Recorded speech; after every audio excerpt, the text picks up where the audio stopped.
Welcome to another episode of Cleantech Gig. I have a true pleasure to have with me Mr. Will Hitchcock, the CEO, Managing Director of Above Survey.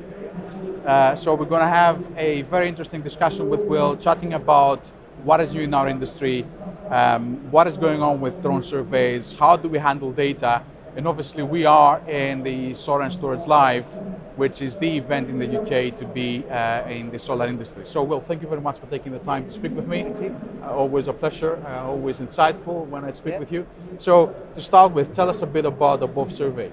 Okay, so Above Surveying is a aerial inspection and analytics company for the solar industry.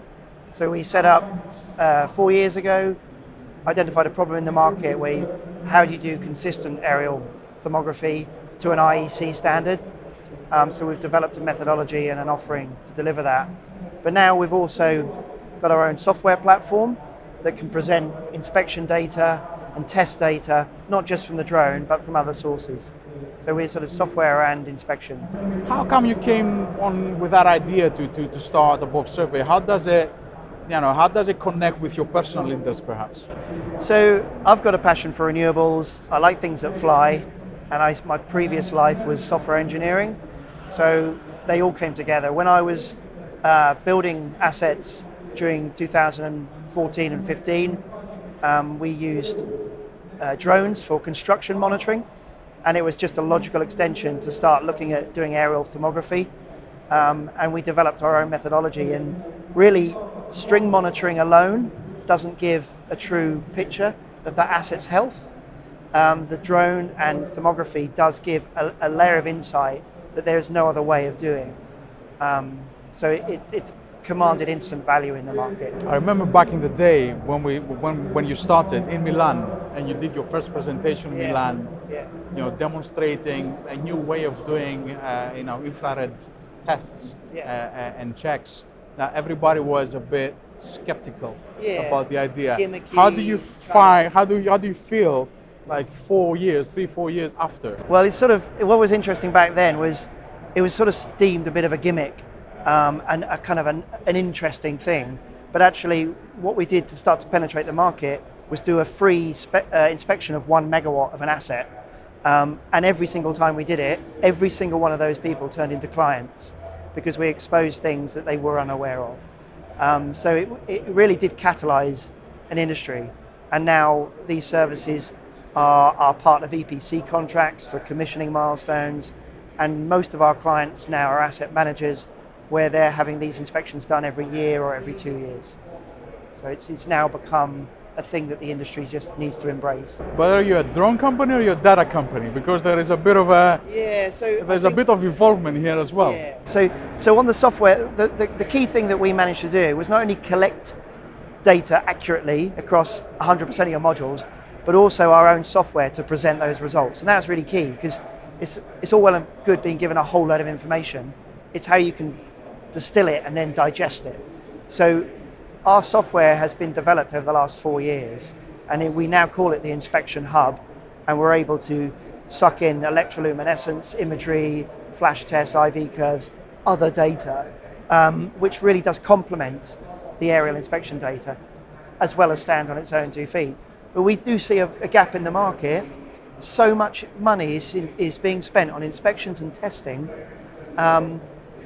every year, and it materializes as PDFs, spreadsheets, emails, Bob's phone, Fred's email account, Word documents, and there's no way of bringing that together into a meaningful sort of point. And I think that's something that we've really cracked with our portal. So what is that you do differently from other operators, you think? Is it the data element and this data consolidation that you bring to your clients, or is it something more? So it's bringing more insight. So the more you do, the more insight you can surface to your clients in trending, averages, and that kind of stuff.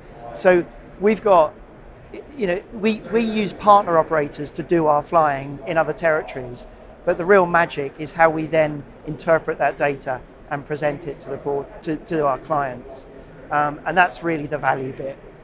So tell us a bit about the scope. I mean, you start on the perhaps pre-development phase and go all the way to, long operational contracts. Yeah, so we can start operating with a developer from a topographical study. So we have the drone equipment that can do topo, photogrammetry for 3D modeling and all that kind of stuff. And that's always a good starting point with a new asset. And then that leads into the commissioning milestone testing. So we always advocate doing a drone inspection at PAC and at FAC, rather than just leaving it to the end of 2 years. Do it in the middle of the project and at the end. Secondary market transactions. You've got to do some quick technical due diligence if you're buying an asset. The easiest way to get a view on the health of those modules is using a drone inspection. So there's many points of touch with a client, but ideally from the beginning, from PAC, is a useful point. Well, allow me to take you on a different path a bit. You started your company on your own. Yeah. Tell us where you are now and how your entrepreneurial journey has been. Okay, so yeah, an idea in 2015. Always ask yourself, why hasn't someone else done it? And then if you just stop at that point assuming someone has, then you would never do anything. But this was one of those things where it felt like there was a time and a point for this, and I think the UK market was ripe for this kind of service. And then it's a question of how you develop your vision and how you sell those services. We've had a lot of support from Innovate UK, so through the grant system. We've worked with 2 universities we're still working with, so Loughborough, Crest, and the University of Essex. So those routes are really good to develop your tech without making huge financial outlay. You get a lot of support from the universities, but really it's just graft of building relationships with asset managers and asset owners, and just building your brand, reputation, holding a vision of what your company's all about. So we started in 2016, really trading commercially in the UK, and now we're operating in Portugal, in France, Mexico, the Netherlands, Spain, Italy, Australia, the US, through our partnership network. So yeah, it's an exciting journey. So you've organically grown the company from 0 to approximately 800,000-900,000, $1 million a year, something like that. And now, are you raising money now? Yeah, we're doing a round of investment at the moment, and we're seeking investment for 2 main areas. One is business development outside of the UK, to have the equivalent of the UK BD team out in the other territories, and marketing. And then on the tech, we need to scale up our tech team. So it's just about moving with the market. The market is growing at such a pace that to keep your kind of position in the market and the window of opportunity that we created for ourselves, we need to just inject some. Have you specialized yourself in solar alone, or have you ventured into other renewable technology? Yeah, so we have specialized in solar, and that's because that's my bread and butter and it's what I understand. It won't be long before we have to start considering the wind assets. It's a completely different challenge with the inspection approach and how you handle data. But a lot of our clients own both wind and solar assets. And so there's a certain, you've already got those relationships in place. So it's an inevitability. At the moment, it's just held back by our capacity to take on another industry. I would really value your opinion on 2 things. One, I would like your opinion on the UK market, the UK solar market. How do you see the market developing from now on? Do you think that Brexit will have an impact, for example? And then I would love your insight also on some spot European markets. Yeah, so the UK market is starting to come back on the utility scale. So a number of our clients are building new assets, whether that be with storage or PPAs, but the financial model is different, so it's going to be more sustainable growth, but it's definitely happening. Obviously, module prices have come down something like 80% in 10 years, so that's a big factor. So the UK market is gradually growing back and leading on storage, which is going to help. Some of the other territories, so Renaissance in Spain, bigger assets being built. We've got a number of clients who are developing out there. And in Italy, you're seeing consolidation. So secondary market is busy in Italy. And I think next year is going to be even busier for that consolidation.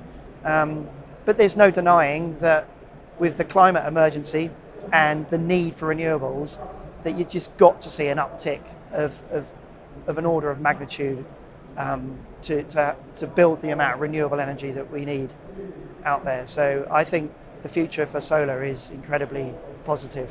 It's bright. Yeah, absolutely.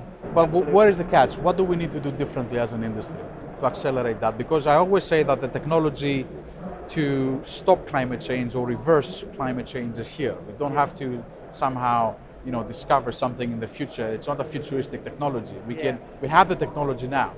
But is it about policies? Is it about bringing specific networks together? Is it about scale? Is it about, the oil and gas giants taking a serious, investment stake into what we do? Yeah, so I think it's a mixture of all of those things. So in the UK, it's predominantly around planning and grid. And that's, a policy thing that needs to just be unblocked. Seeing some of the big oil companies now investing in solar is a really telling sign. So I think the momentum is there and the things will change. But like anything, when it's infrastructure, critical infrastructure like the grid and making the grid accept this variable generation, that takes time to fix. And we just need to get as quick as we can at doing it. I also think solar, we're still competing with fossil fuels to an extent. There's still subsidization of that industry, whether it be through tax breaks or whatever. And there's also a very strong lobby. So I think there's more we can do on that front. But I think the writing's on the wall now, and it's kind of unstoppable. From a climate perspective, can it happen fast enough? Back to above survey. As an entrepreneur, can you share with us what was your lowest point and what was your highest point in that journey, that 4-year journey up until now? Oh, right, okay. Lowest point, I guess spending a lot of time filling out a grant application and getting it rejected is quite low. I